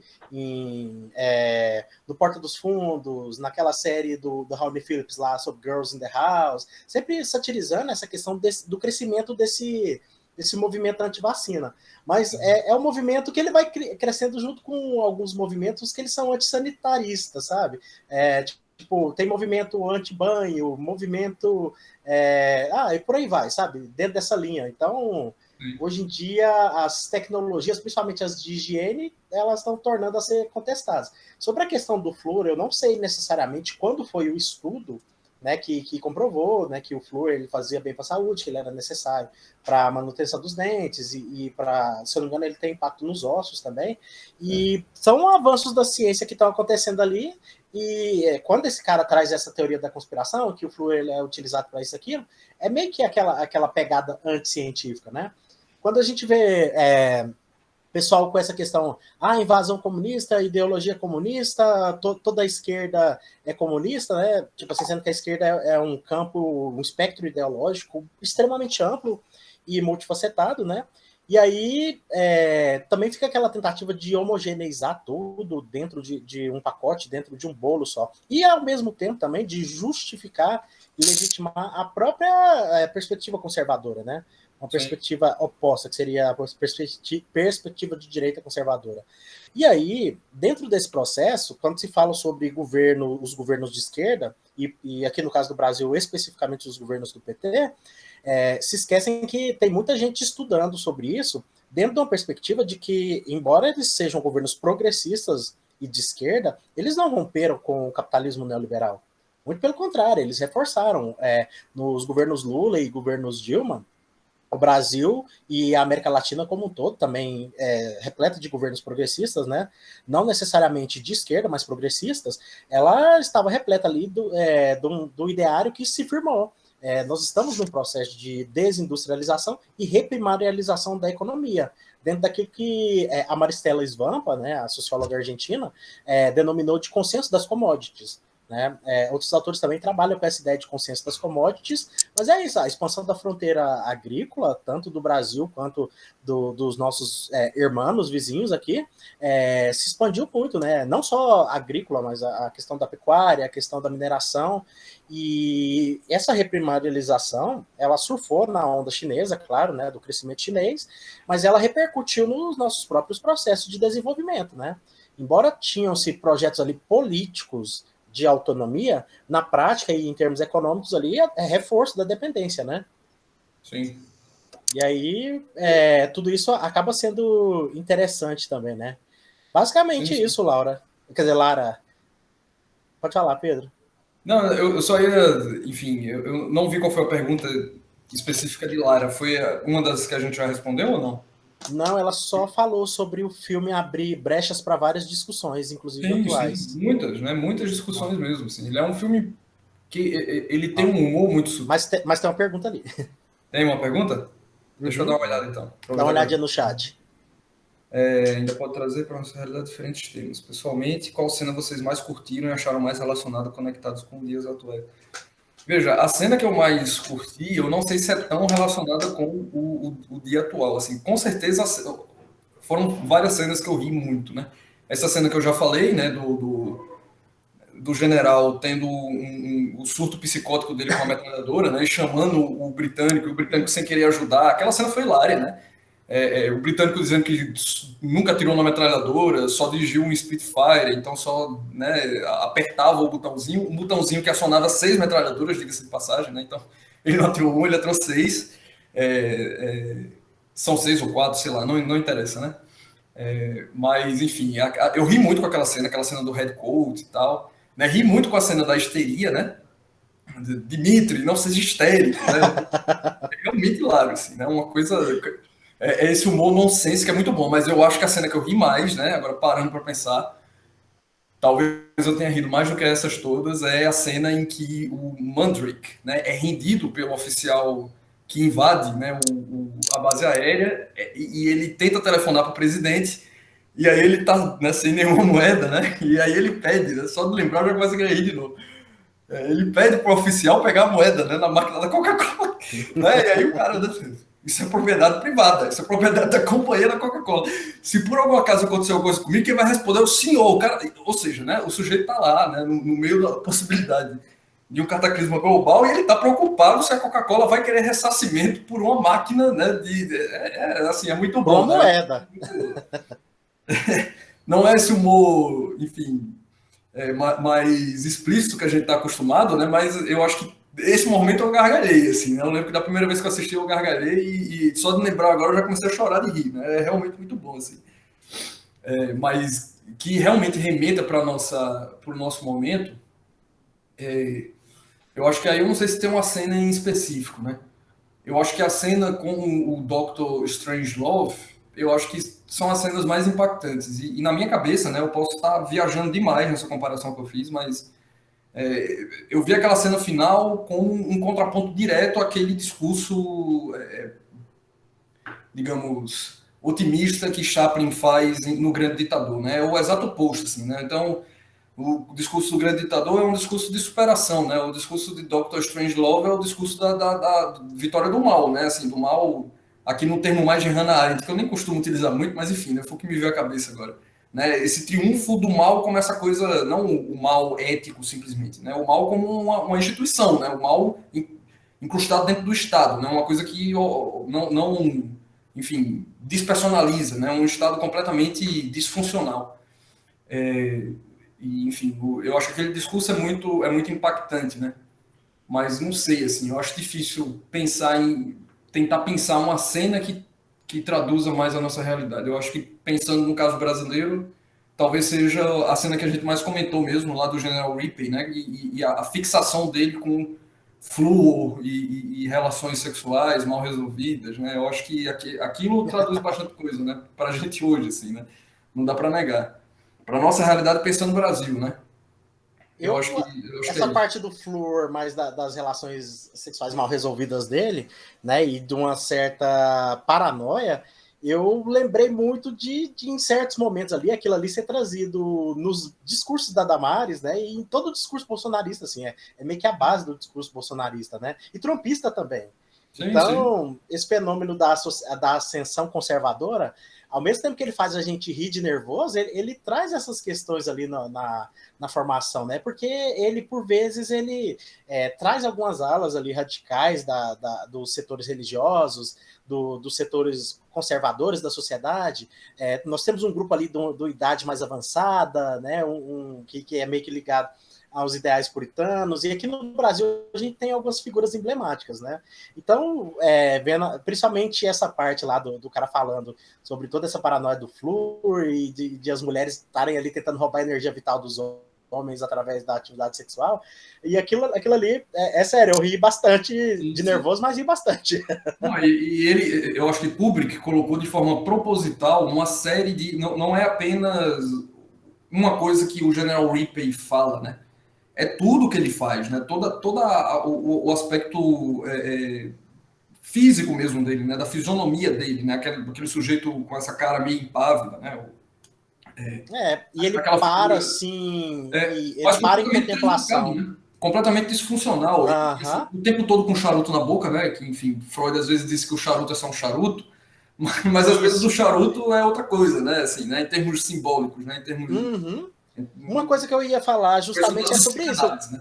Aquele personagem do general, ele é uma figura tipicamente freudiana, principalmente quando se traz essa questão do discurso sexual, mas depois, tipo assim, mais à frente também, depois eles trazem a questão lá de ter um excedente de mulheres ali para cada homem, né, para repovoar e coisa do tipo, né? Isso é um discurso assim que ele parte pela ótica freudiana. O cara, então, ele foi para dentro da psicanálise para fazer esse tipo de sacadas ali, esse tipo de comentário. Ao mesmo tempo, pelo que eu pude perceber, o Doutor Fantástico, ele tá na cadeira de rodas. E eu não sei até que ponto que ele poderia desempenhar atividades sexuais ali, coisas do tipo. Então, o filme ele é todo cheio de ironias, cada ponto, cada detalhe ali, muito bem pensado, né? E os discursos... Pode falar. Uma figura, né, partindo aqui dentro da cultura pop, né, mas de um filme que não tem absolutamente nada a ver, mas que faz um apelo a uma imagem que o Dr. Strangelove parece também fazer, é o vilão de Star Wars, né, Darth Vader. Ele é, para todos os efeitos, um sujeito... Né, quem assistiu o filme, né, quem assistiu a segunda trilogia que foi feita, né, o prequel, sabe que Darth Vader, no fim, né, ele acaba, para todos os efeitos, sendo objetivamente castrado, né? Ele acaba se incendiando, enfim, perde os membros e tal. Então, é uma figura que perdeu o seu aspecto humano, né? E passa a funcionar somente em termos de obediência a um sistema, né? Darth Vader representa exatamente essa figura. Não à toa que o capacete de Darth Vader é inspirado no capacete nazista, né? Tem uma lembrança estética, uma mistura meio com samurais e com também o capacete que a Wehrmacht utilizou no finalzinho da Primeira Guerra Mundial e também na Segunda. Enfim, o Dr. Strangelove é a mesma coisa, né? É um sujeito que é fisicamente impossibilitado, né? Que parece ser meio que uma expressão, no caso, né? Aqui algo que o filme utilizou, né? Para reforçar essa característica dele de ser uma pessoa quebrada, né? De ser uma pessoa que tem a sua humanidade partindo no meio, né? A deficiência física dele não é um traço necessariamente de nascença, né? O que você vê é que a mão, ela tem uma vontade própria, né? Uma coisa meio do Senhor dos Anéis, assim, né? Ela faz o que ela quer, né? E o que ela quer é prestar obediência ao sistema, né? Então, a mão dele é um reflexo da consciência dele, na verdade, né? Então, ele adota o nome Strangelove, mas, no fundo, ele continua sendo o velho nazista de sempre, com os ideais totalitários de sempre. Se vocês tiverem interesse depois de ver, né, como foi o julgamento, né, agora me fugiu o nome, né, que coisa absurda, né, o nome do nazista que foi levado até Israel, né, da Argentina, Eichmann. Né, no julgamento de Eichmann, foi relatado, por exemplo, né, que Eichmann negou até certo ponto, né, depois de vários interrogatórios, negou ser quem ele era. Né, a figura Eichmann que foi um general e muito responsável, muito ligado com os campos de concentração. Ele negou bastante e resistiu ao interrogatório. E o momento em que ele meio que entrega os pontos e fala, né, quem ele realmente é quando começam o interrogador israelense começa a falar o número, meio que o número de série dele, né, meio que o número dele dentro do exército da SS. E aí ele começa a dizer o número da série dele e Eichmann vai e completa, né? Então, assim, quando toca no âmago da coisa, que é a identificação dele com o nazismo, ele não consegue negar, ele afirma, né? O Dr. Strangelove é a mesma coisa, né? Darth Vader meio que foi o contrário, né? Porque no filme, na trilogia de Star Wars, ele consegue ser reabilitado no fim, né? No último minuto, bem dizer, do filme, mas ele tem a sua humanidade reabilitada, e os nazistas não, né? E só um detalhe curioso, né? Eu acho que eu acabei trazendo a referência a Darth Vader meio que de propósito, né? Fiquei meio que sugestionado por isso. O ator, né, que dubla Darth Vader, que dá aquela voz original grossa, né, enfim, dele, tá nesse filme. Né? Ele chama-se... O nome dele é James Earl Jones, e ele é um dos pilotos que tá no bombardeio, né? Então, ele é aquele piloto que mais no final do filme, né, naquela cena super longa, que o piloto fica passando as instruções e ele fica confirmando, né? Ele é aquele piloto lá, né? O sujeito que vai dublar Darth Vader está nesse filme, né? Ele atua nesse filme. Mas eu acho que o paralelo da figura em si é interessante, né? Assim, é esse sujeito que meio que coloca toda a sua vida em função de um sistema, né? Em função de um sistema impessoal, né? E em última instância, genocida, né? Então, a ideia, né, de que Hannah Arendt vai trazer da coisa do domínio, né, do mal em si mesmo, é essa ideia de que, olha, eu não estou fazendo o que eu quero, né, eu estou fazendo o que eu estou, enfim, eu estou seguindo regras, existe um protocolo, eu estou seguindo um protocolo, o protocolo levou a matar pessoas, mas eu estava ali seguindo o protocolo, eu era uma peça numa engrenagem muito mais ampla do que eu, né, então o que ela chama de mal é isso, em essência, né, colocando a coisa de uma forma muito grosseira, mas é isso, né, o Dr. Strangelove é exatamente isso, né, no fim das contas, ele é o sujeito que não deixou de funcionar na base desse sistema. Ele continua respondendo aos estímulos da eugenia, né, do domínio nazista que foi colocado nele antes. Né? Trabalha lá para os Estados Unidos, mas não esqueceu nada disso. Tem uma coisa também, Pedro, se a gente for parar para olhar, e inclusive no final do filme, o cara que consegue disparar a bomba, né, e cumprir a missão, ele cai junto com a bomba, comemorando aquilo ali como se ela fosse um boi. Sim. Em resumo, ele também se suicida, né?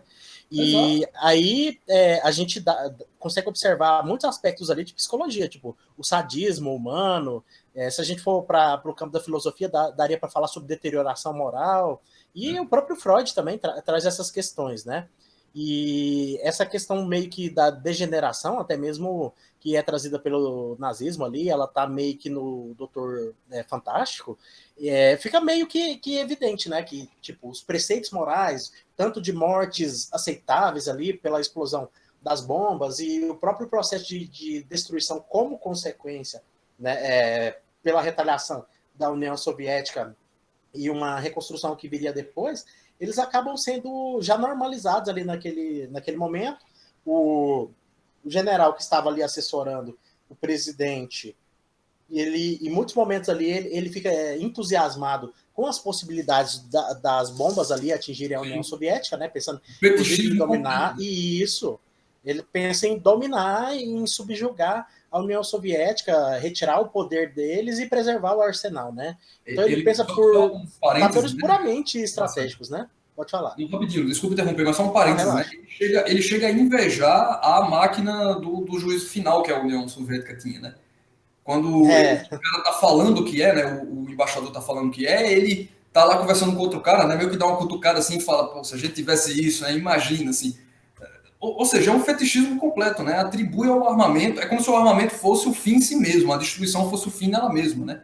Ele vibra quando o embaixador pergunta, né? Se o último piloto, né? Como era, se teria como abater, se esse piloto conseguiria voar uma baixa altitude e jogar a bomba, né? E aí ele se empolga, claro que ele conseguiria pular, né? Que ele conseguiria voar, eles foram treinados para isso, assim. É um fetichismo, né? Atribui essa... atribui ao armamento, né, quase que um poder sobrenatural, né, como se ele fosse a finalidade mesmo, né, de tudo, assim. Isso. Você tinha falado sobre a questão lá do julgamento real, no qual o julgado ele correspondeu ao número de série dele, né? Isso foi apropriado pela cultura pop, tipo, o Soldado Invernal, ele também teria isso lá no seu código de programação.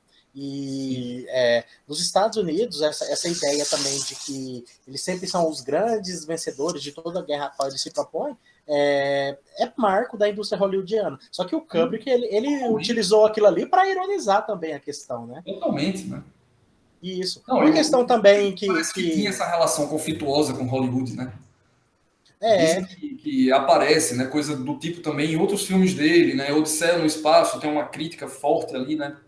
E também não, é no Odisseia no Espaço mesmo, né? E no Iluminado também, né? Tem uma coisa meio de uma linguagem meio metafórica, né? Metafórica, assim. Uma questão também que é interessante falar é que naquele momento ali, embora a Rússia já tinha a arma do juízo final, parece que ela já estava em estudos lá nos Estados Unidos, né? E uma coisa até mesmo contraditória ali, né? Que ela estava sendo feita a revelia do presidente, né? Inclusive, ele para e questiona, nós temos algo desse tipo? Daí o cara vai e confirma que sim, que eles estavam pensando nisso e que eles iriam divulgar para a mídia e que já tinha sido publicado no New York Times, algo de tamanha importância bélica e estratégica, assim, já jogado na mídia, o presidente não sabia, totalmente controversa, assim, essa relação ali, né? Tipo, é um presidente meio que decorativo também, né? Sim, sim. É o que os trumpistas chamariam de deep state, né? Assim, o deep state que age em revelia da figura do presidente e tal. No caso aí não é nada, né? Assim, não é o que eles entendem por deep state, né? Seria o setor militar mesmo, né? Agindo numa lógica própria e não democrática, né? Assim, o presidente, em vários momentos, ele demonstra ter muita clareza do que significa usar bomba nuclear, né? Tem uma hora lá que ele fala, né? Ah, mas você... presidente, você... O general fala, né? Acho que é o Burke, né? Não, Burke não. Qual era o nome dele? Eu esqueci agora. Enfim. Esqueci, eu não me lembro dos nomes também, não. Sala de guerra, né? O general que estava lá na sala de guerra, ele fala, um presidente não deveria ter medo de iniciar uma guerra. Aí o presidente responde, mas eu não vou iniciar uma guerra, eu vou iniciar um genocídio, né? Eu vou iniciar um apocalipse. Não é uma coisa, a gente está falando de usar armas nucleares, né? Não está falando de uma guerra em sentido convencional, né? De uma força militar contra outra força militar, com perdas civis no meio do caminho, né? Na Segunda Guerra Mundial, mais perdas civis do que perdas militares, mas a bomba nuclear é um negócio, enfim, né? Uma coisa que dá para observar ali... Não distingue ninguém. Isso, só uma coisa que dá para observar... Ele escreveu, o quê? Ele falou assim, né, que algo passou despercebido, né? Que é o fato do subtítulo do filme, bem dizer, né? Que é como eu aprendi a parar de me preocupar e amar a bomba. Que é outra coisa que aparece muito nessa época, né? Assim, meio que chega um determinado momento ali, né? Eu acho que talvez na década de 60 não, né? Porque era a Guerra Fria ainda estava lá no seu auge, né? Década de 50, 60, o que seria o período mais conflitivo mesmo da Guerra Fria. Mas já a Segunda Guerra Mundial, quando tem a detente, né? Detente, enfim, eu também não vou me aventurar no francês, que eu não sei. Parece que naquele determinado momento ali, o fato de você ter armas nucleares, né, assim, era meio que fazia parte do dia a dia. Não, tá, tudo bem, é o seguinte, vamos aqui negociar, mas, tem um certo limite, né? Vou colocar meus mísseis na fronteira, caso você queira me atacar, eu vou lhe atacar antes, enfim, meio que, né, a bomba virou algo do dia a dia mesmo, né? Assim, isso é algo que é um produto direto, né? Eu acho que para a população de uma forma geral, isso talvez não tenha se popularizado tanto. Eu acho que as pessoas sempre tinham medo de uma ameaça nuclear. Mas eu acho que, do ponto de vista da classe política, eu acho que o que naturalizou essa coisa da bomba foi exatamente, né, de uma forma muito paradoxal, mas eu acho que é isso, foi exatamente essa estratégia de destruição mútua assegurada, que do ponto de vista racional, né, assim, puramente racional, ela faria todo sentido do mundo, né? É meio que assim, olha, a ideia não é ganhar o conflito, mas de causar tanto dano que o outro não vai querer me atacar. Então, você olha para o Exército Brasileiro hoje, né, o Exército Brasileiro é condenado a esse tipo de pensamento. Ele não conseguiria vencer nenhuma grande potência militar, né, mas, enfim, se ele for ter algum plano sério, né, de investimento, visão estratégica, é de conseguir causar o maior dano possível que faça com que o outro não queira entrar. Né? Então, é uma coisa mais defensiva, né, dissuasória. E a destruição mútua assegurada era a dissuasão dos dois lados, né? Era uma mútua dissuasão, assim, né? Então a União Soviética não iria vencer a guerra, mas atacaria o suficiente para os americanos não quererem atacar. E o americano vice-versa, né? Então é meio que desencorajar a atuação do outro. Tá, do ponto de vista racional, tudo bem, isso faz todo, né, o sentido, assim, mas quando a gente traz para a realidade, e isso que mostra o filme, né? Quando a gente traz para a realidade, com pessoas com problemas mal resolvidos, né, problemas sexuais mal resolvidos, uma falta de transparência na cadeia de comando, o problema da informação, né? Então, o tempo todo aparece o rádio, como o Marcelo havia colocado, né? Então, qual era a grande preocupação com o rádio, né? De acabar com as comunicações para evitar que tivesse as ordens fossem interrompidas. Que ordens fossem interrompidas e que ordens falsas fossem colocadas, né? Então, assim, para evitar que o inimigo sabotasse a linha de comunicação, não só destruindo, mas também meio que agindo como um vírus, né? O que seria um vírus de computador hoje, né? Dando comandos que são comandos que são autodestrutivos ou que prejudicam o funcionamento normal da coisa. Então, pelo menos eu tenho a impressão que esse subtítulo ele alude a isso, né? Ele alude a essa ideia de que se no campo meramente abstrato funciona, na prática vai funcionar, né? Então, na prática não, né? Na prática você tem pessoas com suas inconsistências, né? O sistema político com suas debilidades que pode colocar essa estratégia em xeque, né? Porque é uma estratégia muito arriscada, né? É uma estratégia em que cada um coloca a arma na cabeça do outro. Então, enfim, se você tem um sujeito como o general Ripley, que tem acesso a um alto nível enfim, né, de códigos, né, o termo em inglês é clearance, né, o alto nível de acesso à informação e comando, quem garante, né? E assim, parece uma coisa meio... né, um evento, digamos, limite, né, um evento drástico. Porém, de novo, né, a notícia de hoje mostra isso. Será que é tão drástico assim, né? Quando a gente tem um general, nesse momento, né, há um ano atrás, se correspondendo diretamente com o que seria o seu maior rival econômico hoje, ainda não militar, mas caminha, né, tem tudo para ser no longo prazo, analisando do ponto de vista do que o Ocidente tende a fazer, né, em termos de pensamento estratégico, não, da parte da China eu realmente não conseguiria dizer, né, mas um general que vai lá, né, conversar com, entre aspas, o inimigo, porque teme escalada de a destruição do presidente, né? Isso aconteceu, gente, né? Foi ano passado isso. A gente está falando de uma coisa atual, né? A gente está falando das pessoas que estão à frente do sistema, né? Que podem fazer diferença. Nesse tipo de caso, elas podem fazer diferença, né? Elas podem sim deflagrar um conflito que não vai ter volta, né? Que vai levar realmente a um cataclismo. E a preocupação, só para pontuar só mais uma coisinha, né? A preocupação do general, no caso lá do Mark Milley, enfim, era com o uso de armas nucleares. Ele não estava preocupado de Trump fazer qualquer coisa. Ele estava preocupado especificamente com o uso de arma nuclear. É isso que diz a notícia, né? Então, tá na Reuters. Se tiver errado, é fake news deles, né? Mas é o que está na notícia. Que a preocupação dele era com o uso de arma nuclear. Então, a gente está falando de algo que interessa diretamente o nosso debate aqui, né? Pedro, tem uma questão, tipo assim, o Trump, ele realmente ele era uma ameaça, e como ele encampa um ideário ultraliberal, essa questão de extermínio, de genocídio em massa, até porque se fala muito na atualidade sobre controle da natalidade e também da própria alavancada da população mundial, né? Então, as questões ali mesmo de abastecimento de produtos, de livre concorrência, ela passa por esse extermínio. O coronavírus, principalmente essas políticas que os negacionistas adotaram lá, da questão da imunização do rebanho em massa de forma natural e coisa do tipo, é uma perspectiva ali mesmo Eugênica. eugênica e meio que de seleção natural de uma maneira muito torta, né? Totalmente às avessas. Isso. A seleção natural aplicada para seres humanos nesse tipo de pensamento é completamente eugênico, né? O argumento Até porque, dos eugenistas é esse. Justamente, até porque assim, quem é o alvo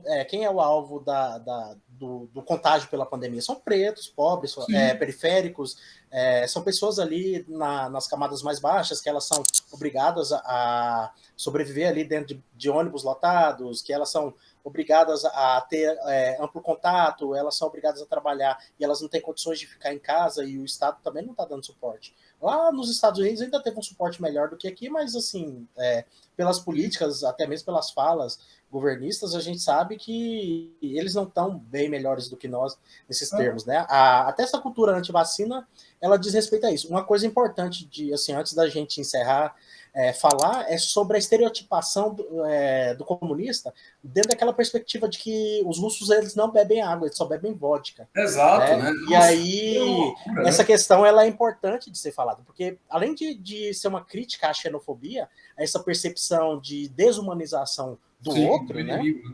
E isso, não só do inimigo, mas do outro, tipo assim, a própria perspectiva eurocêntrica que foi trazida ali na colonização, né? Nós somos o centro e o outro é o diferente, o outro é o desconhecido, o outro é selvagem, bárbaro, e essa perspectiva, ela inclusive vigorou ali em relação aos próprios povos bárbaros germânicos ali, no momento do Império Romano, né? Sim. E depois ela ganhou uma roupagem científica ali no âmbito da colonização para que essas populações colonizadas fossem tidas como inferiores. E se a gente for parar para olhar, essa despreocupação em se lançar mísseis ali em áreas que iriam atingir civis, militares e tudo mais, ela parte justamente dessa ideia de que a vida ali do outro não vale nada, né? Em relação a própria preocupação. Mas, ao mesmo tempo, ele também, por si só, decide que a vida dos próprios pares dele também não vale nada. Então, é uma lógica totalmente perversa, é uma lógica que ela estaria ali dentro da própria sociopatia mesmo. Aquele momento que ele sai atirando com aquela metralhadora de chão, ele está atirando nos próprios conterrâneos dele. Sim, e ele sabe, né? Aham. E ele sabe disso. Os soldados não sabiam, né? Eles foram avisados de que seriam os soviéticos que entrariam. Então eles estavam atirando porque eles não sabiam. Ele não, né? Ele sabia que eram americanos que estavam ali. Então, assim, é essa coisa que hoje a gente chamaria dessa pós-verdade, né? Que de uns anos para cá vem ganhando força, mas já está ali, né? Ele sabia, né? Não se trata que ele estava numa paranoia, né? Foi ele que criou aquela situação, ele sabia exatamente o que ele estava fazendo, né? E aí remete para aquela coisa que já virou até meio clichê, né? Mas que parece que de fato Goebbels teria falado, que uma mentira repetida 1000 vezes se torna verdade, etc. Tá ali, né? Ele sabe que é mentira, ele sabe que, enfim, ele acredita que os comunistas colocaram flor na água, etc. Mas, assim, ele sabe que ele criou uma farsa também, né? Em relação aos soldados que ele mandou para o conflito, né? Ele manipulou os fatos, no fim das contas, né? E ele fez isso de uma maneira consciente. Quando ele cortou a comunicação, ele sabia sobre a possibilidade de ser interceptado. Quando antes dele se suicidar, ele faz aquela fala ali, falando sobre ele que ele não daria conta da tortura, né? Ele reconhece as limitações físicas dele. E quando ele está falando que ele foi abandonado pelos compatriotas dele lá, ele meio que também está trazendo algo ali no âmbito de um revanchismo, meio que de ele evoca termos ali sentimentais para justificar toda a barbárie que ele está acontecendo e tipo assim, as mortes que ele estava provocando. Então, é muito comum em Bollywood, né?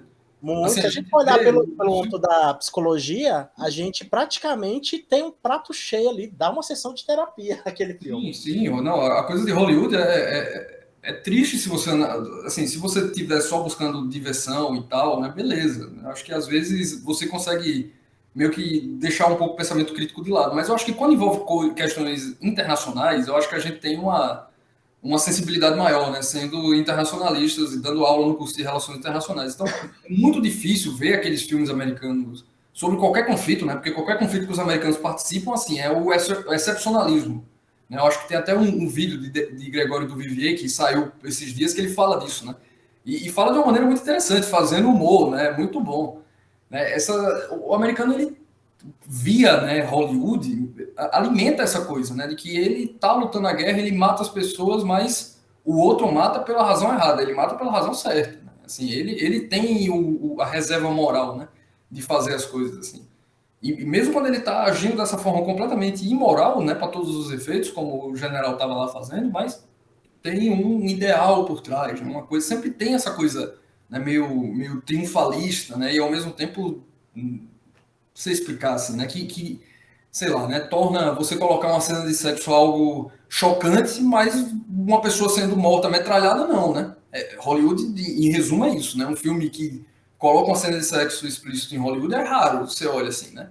São poucos os filmes que fazem, que ganham filme de melhor filme do ano, etc., ganham o Oscar, que tenha isso, né? Eu não consigo me recordar, o último que ganhou, enfim, não sei qual foi, né? Mas se tiver uma cena de violência, né? Os filmes de Tarantino, por exemplo, né?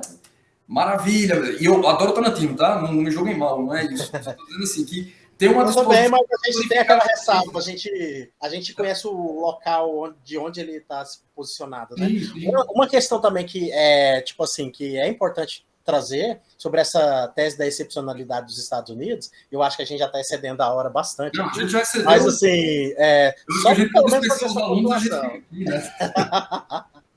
Tem a questão tipo assim, eles seguiam por uma ideia ali, é fundante nos Estados Unidos, na Constituição deles como Estado, o puritanismo, ele permanece ali, e o destino manifesto também. Se você observar, por exemplo, essa questão da água e dos fluidos e tudo lá, que é fundamental ali, ela se repete em outros filmes, e são filmes críticos. Vocês já assistiram Babel, provavelmente, né?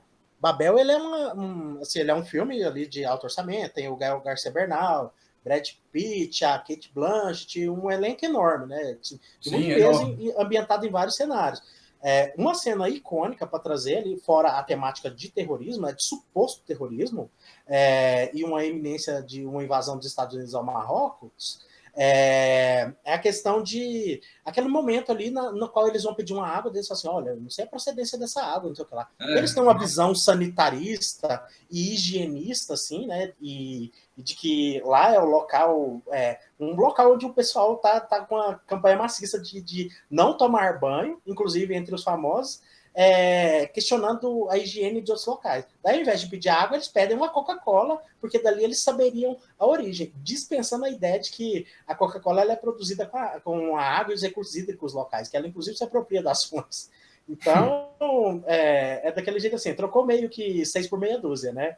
Sim. E dá para fazer muitas associações com esse filme, tipo assim, agora são 8 horas e eu acho que até na hora da minha aula amanhã com o pessoal, 8h25, a gente ainda iria trazer os processos aqui, porque dá para fazer muitas associações. E uma coisa que eu estava falando antes de você retomar, Pedro, é que eu assisti o filme analisando, então a próxima vez que eu assistir, eu quero assistir simplesmente por assistir, eu quero ir. Eu espero que, tipo assim, toda vez que eu perceber uma coisa ou outra, claro que essa discussão vai estar lá, mas eu consigo abstrair. Não, eu quero rir da situação da Coca-Cola de novo, né? Eu quero rir da metralhadora, né? Do britânico sem querer pegar na metralhadora e o americano insistindo e né, fazendo um argumento pela rainha e pelo Congresso Continental, né? Isso daí é um prato cheio para o nerd internacionalista, né? É realmente muito bom, assim. Mas é um filme muito bem pensado. O que eu ia... Enfim, eu não sei como é a disponibilidade aqui do Cieri e do CA, né, Teresa Quintela, mas eu acho que a gente poderia tornar isso mais, não necessariamente comigo, com o Marcelo, né, enfim, mas não sei se já é um projeto de vocês, e eu não sei, né, que vocês têm essas discussões mais, enfim, constantes sobre filmes, não sei se vocês já fazem, estou realmente aqui, né, se eu estiver sendo palestrinha, me perdoem, né? É só empolgação mesmo, porque eu gostei muito desse O projeto é bom. Não estou sendo Projeto é bom. sacana, né? Enfim, não estou sendo mala, não. Né? Eu acho que é algo bom, né? Assim, eu conheço iniciativas em outros lugares que deram super certo, né? Assim, começou em, sei lá, 2012 e até hoje o pessoal continua assistindo os filmes e costuma render bem, né? Eu acho que talvez a gente vai ter que cuidar um pouquinho mais da hora, né? Não centralizar tanto na gente, assim, porque eu achei que eu falava, mas Marcelo fala tanto quanto eu, então agora nós temos aqui uma relação, né? Somos dois palestrinhas, no fim das contas. Exato. O Gomit já tá mandando a gente embora de novo, viu? Né? O Gomit já tá mandando a gente embora de novo. De novo, né? De novo. Assim, pelo amor de Deus, né? Sensacional. Mas sim, é um projeto já do CA. Larissa, você está com a gente? Tá aí, né? Deixa com você. Tô aqui, estava prestando atenção. Professores, mais uma vez, desculpa por não ter conseguido encerrar direito o evento com vocês, ter desligado a ligação aí do nada. E muito obrigada por terem participado, tá bom?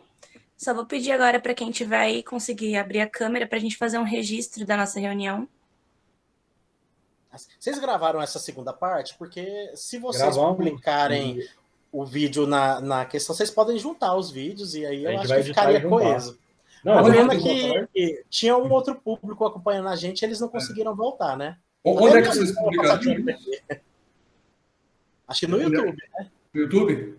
Deram 35 pessoas no evento, sensacional, assim, sabe? E a gente vai juntar, assim, a gente gravou, a gente vai editar e vai disponibilizar, a gente tem YouTube, o CA também de São Paulo também tem. Vou tirar o print aqui então, todo mundo sorrindo.